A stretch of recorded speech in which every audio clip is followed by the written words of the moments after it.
Hello বন্ধুরা, welcome back to my YouTube channel. তো আজ আমার বার্থডে, তো সবার ফার্স্টে হ্যাপি বার্থডে টু মি। নিজেকে নিজে উইশ করলাম গাইস। জীবনে বেঁচে থাকার জন্য না কারোর উপর নির্ভর না করে নিজেরটা নিজেই দেখে নিতে হয় আর নিজেকে ভালোবাসা জানতে হয়। আমি নিজেকে নিজে ভীষণ ভালোবাসি। কে আমায় উইশ করলো, কে করলো না, কে কখন আমার জন্য সব কিছু করবে, এইসব নিয়ে আমি পড়ে থাকি না। আমি আগে নিজের জন্য ভাবি। তো সেই জন্যই দেখো, নিজের জন্মদিনে নিজে নিজে আমি সমস্ত কিছু রান্না বান্নার জন্য রেডি করে নিয়েছি। আর এখানে এটা রান্না হচ্ছে খাসির ঝাট। এবার তোমরা কে কি জানো কি বোঝো না আমি জানি না, তবে এটা আমার খেতে দারুণ লাগে, সেই জন্য টেডি বিয়ার এনেছিল। আর এদিকে বিরিয়ানির জন্য আলু কেটে রেখেছি। বিরিয়ানিটা আমি করতে পারবো না, মা করবে, বিকজ অনেকটা হবে। আর দেখো, নিজের জন্য নিজেই 5 রকমের ভাজা যা যা দরকার সব কেটে নিয়েছি। আমি কিন্তু কারোর কাছে কোনো এক্সপেকটেশন রাখি না। আমার মনে হয় নিজেকে নিজে সবার ফার্স্টে উইশ করা দরকার, তারপরে তো আছে প্রিয় মানুষগুলো তোমার জন্যই। আর যখনই তোমরা না নিজের জন্য বেশি ভাববে, দেখবে প্রিয় মানুষগুলোও তোমাদের জন্য বেশি ভাববে। যাই হোক, এখন আমি রান্না করতে করতে চলে এলাম আড্ডা দিতে ঘরে। আর টেডি বিয়ার, মা, প্রিন্স কেউ বাড়ি ছিল না, ওরা গিয়েছিল একটুখানি বাইরের কাজগুলো সারতে। আর এদিকে ততক্ষণে আমি যতটা পেরেছি রেডি করে নিয়েছি। আর এখন আমি সবজি কাটছি। আর চলো, আমার বার্থডের জন্য তোমাদের কিছু স্পেশাল কথা শেয়ার করি। দেখো, আমরা যারা হাউস ওয়াইফ আছে না, তাদের লাইফটা কিন্তু এই কিচেন আর বাচ্চা আর একটা সংসারের দায়িত্বেই একদম জড়িয়ে যায়। তো আমি বলবো প্রত্যেকে নিজের লাইফটা এনজয় করতে, নিজেরও একটা নিজের জন্য সময় বার করা উচিত, আর নিজেকেও টাইম দেওয়া উচিত। সেই জন্যই আমি নিজেকে নিজে আনন্দ দেওয়ার জন্য এগুলো করেছি। আমি কি কি ডেকোরেশন করবো টেডি বিয়ারকে আগে থেকে বলে রেখেছিলাম যে এই ডেকোরেশন করব, তো সমস্ত কিছু আমি করেছি। অবশ্য বডির সাপোর্টটাও একদমই দরকার, নইলে কোনোভাবে মানসিক দিক থেকে তোমরা সুস্থ হতে পারবে না কোনো দিনই। যাই হোক, সেই সাপোর্টটা আমার আছে, সেটার জন্য হয়তো আমি ভীষণ ভীষণ লাকি। আর এখন আমি সমস্ত কিছু রেডি করব, তার মধ্যে মা আর প্রিন্স আর টেডি বিয়ার চলে আসবে।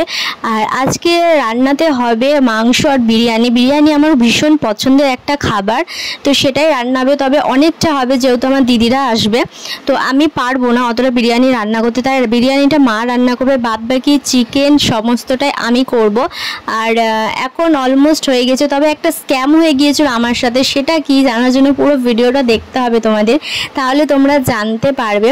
আর এদিকে কিন্তু আমার একটা জিনিস অলমোস্ট রেডি হয়ে গিয়েছে, এই ছাট মাংসটা আর কি রেডি হয়ে গিয়েছে।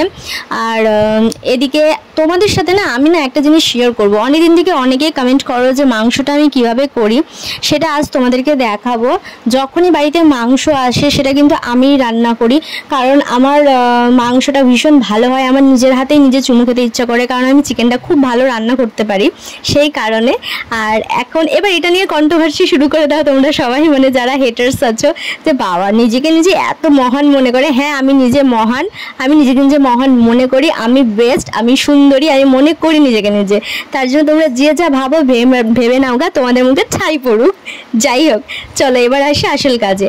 দেখো, এখানে আমি মশলার মধ্যে না দিয়েছি কাঁচা লঙ্কা বাটা, আদা, রসুন, পেঁয়াজ, যেগুলো বেসিক্যালি দেয়, পেঁয়াজ দিইনি সরি। আর গুঁড়ো মশলার মধ্যে দিয়েছি কাশ্মীরি পাউডার, হলুদ, লবণ। আর এর মধ্যে না কোনো রকম ধনে গুঁড়ো, জিরে গুঁড়ো সামথিং এসব কিচ্ছু নয়, জিরে বাটা দিয়েছিলাম। এক্সট্রা যেটা আমি দিই সেটা হচ্ছে বিরিয়ানি মশলা দিই। বিরিয়ানি চিকেন রান্নার সময় এটা দেওয়া হয়, কিন্তু আমি না অনেক করে চিকেন রান্না করলে দিই, কারণ দেখবে বেশি চিকেনে একটা গন্ধ আসে, সেটা কিন্তু আসে না। আর চিকেনটা এত টেস্টি খেতে লাগে, মনে হয় যেন মাটন খাচ্ছি। তো এইভাবেই করবো। তো এটা তোমরা চাইলে ঘন্টা 2 ম্যারিনেট করতে পারো, তবে কিন্তু তোমাদের এটা হাই ফ্লেমে করতে হবে। ম্যারিনেট করে যদি 2 ঘন্টা রাখো, নইলে কিন্তু একদম চিকেনটা গলে যাবে। আর ম্যারিনেট না করেই আমি করেছিলাম, আমার হাতে অত সময় ছিল না, সেই জন্য আমি সাথে সাথে করে ফেলেছিলাম। এখন কিন্তু আমার ক্যামেরাম্যান, আমার বর, ওই যে বললাম না, সব থেকে তুমি যাই করো নিজেকে নিজে খুশি করার চেষ্টা করলেও সবার আগে বরের সাপোর্টটা দরকার। যাই হোক, এখন ক্যামেরাম্যান আমার বর, এদিকে আমার মা চলে এসেছে। আর মা আছে অন্য কাজে ব্যস্ত, তার জন্য আর ক্যামেরায় তোমাদেরকে দেখানো হয়নি। যাই হোক, এখন আমি সুন্দর করে চিকেনটা মাখাবো। ভেবেছিলাম রেসিপিটা পুরোপুরি তোমাদের সাথে শেয়ার করব, কিন্তু ওই যে বললাম একটা স্ক্যাম হয়ে গিয়েছে। সেটা কি, সেটা দেখো, তোমরা জানতেও পারবে, বুঝতেও পারবে। আর সম্পূর্ণ বার্থডে ব্লগটা আমি একটা ভিডিওতে দিতে পারবো না, কারণ ব্লগটা অনেকটাই বড় হয়ে যাবে, তোমাদেরও দেখতে বোরিং লাগবে, সেই কারণে আর কি পার্ট 1 পার্ট 2 করে দেব। তোমরা দেখো, এরপরে দুপুরের একটা সে আশীর্বাদ যেটা হয় সেইটা, আর সন্ধ্যাবেলা একটুখানি অনুষ্ঠানের মতো করেছিলাম, সেটা শেয়ার করব নেক্সট ব্লগে। তবে এইটাও কিন্তু খুব ইন্টারেস্টিং ব্লগ, তোমরা যদি দেখো কন্টিনিউ, আশা করছি তোমাদের ভীষণ ভীষণ ভালো লাগবে। আর দেখো, এই বলতে বলতে কিন্তু আমার ম্যারিনেশনের জন্য চিকেনটা তৈরি। আর এর মধ্যে আমি লাস্ট পেঁয়াজ কুচি, পেঁয়াজটাও দিয়ে দিয়েছিলাম, একসাথে করব। আর চলো এবার বলে দিই স্ক্যামটা কি। আসলে না চিকেনটা যেই বসেছে আর গ্যাসটা ফুরিয়ে গিয়েছিল, আর এই মুহূর্তে গ্যাস কোনো জায়গায় পাচ্ছিলাম না, তারপর ছোটো গ্যাসে আর কি রান্নাটা করা হয়েছে, এই জন্য সিঁড়ির এখানে রান্না করেছিলাম। আর ব্লগটা আমি এখানে এন্ড করব, তারপরে নেক্সট পার্টি তোমরা দেখতে পাবে বার্থডেতে কী করেছি আনন্দ সেইটা। তো তার জন্য একটু অপেক্ষা করো একটা দিন, আশা করছি সবাই অপেক্ষা করবে। আর কেমন লাগলো ব্লগটা অবশ্যই জানাবে। আমার হাতে চিকেন রান্না কে কে খেতে চাও তারা কমেন্ট করে জানিও, আমি পার্সেল করে তোমাদের পাঠিয়ে দিব। তো চলো আজকের মতো ব্লগটা এতটাই, দেখা হচ্ছে নেক্সট ব্লগে, টাটা।